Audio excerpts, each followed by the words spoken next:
Mga kapuso, naaalala niyo pa ba ang batang si Justin Amar? Siya po yung 12 taong gulang na bata na natulungan ng GMA Kapuso Foundation na mabigyan ng salamin at maipagamot para makapag-aral.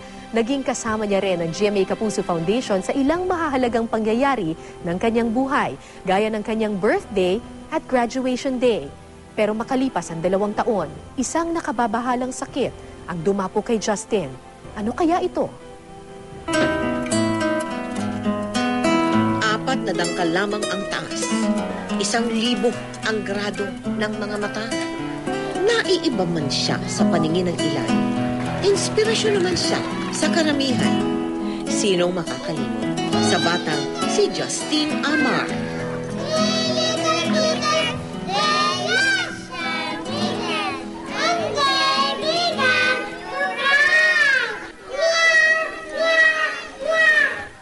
Taong 2010 ang una natin siyang makilala. Bibo, masiyahin, at higit sa lahat, masipag mag-aral. Isa rin siya sa mga nabiyayaan natin ng salamin sa ating Kapuso ay 2020 project. Mayos na po ako nakapagbasa. Saka po nakakapagsulat na po ako ng maayos. Makalipas ang halos 2 taon, muli nating binisita si Justin. Naabutan namin siyang nasa klase. Pagdating sa relationship sa mga students, marami siyang friends. Tapos sa mga teachers din, marami din siyang mga friends na teachers. 14 na taon na si Justin ngayon. At sa aming pagbisita sa kanya, napag-alaman namin na nagkaroon pala siya ng isang nakababahalang sakit.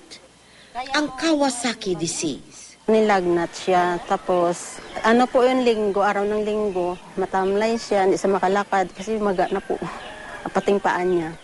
Hindi man matukoy ang sanhi ng kanyang sakit, naging dahilan ito ng panghihina ni Justine. Hindi po ako gano'n makalakad kasi po yung paa ko po namamaga. Kasi po kapag mabasid po ako, lalo lang po didami yung gagawin ko po. Kaya naman muli nating sinamahan si Justine sa mga doktor para magbigay linaw sa tunay niyang kalagayan. Meron siyang lagnat na 10 araw, may pamumula ng mata, mapulang-mapula ang bibig, at dahil dito, na-diagnose namin siya ng Kawasaki disease. Bakas ang pag-aalala sa nanay ni Justine. Kahit igapang ko po siya, kahit sino po yung hingaan ko ng tulong, hindi ko mahingi. At sa kabila ng kanyang karamdaman, nananatiling matatag si Justine para sa mga taong nagmamahal at tumutulong sa kanya. Maraming salamat po, Tita Mel. Sa binigay mo po salamin.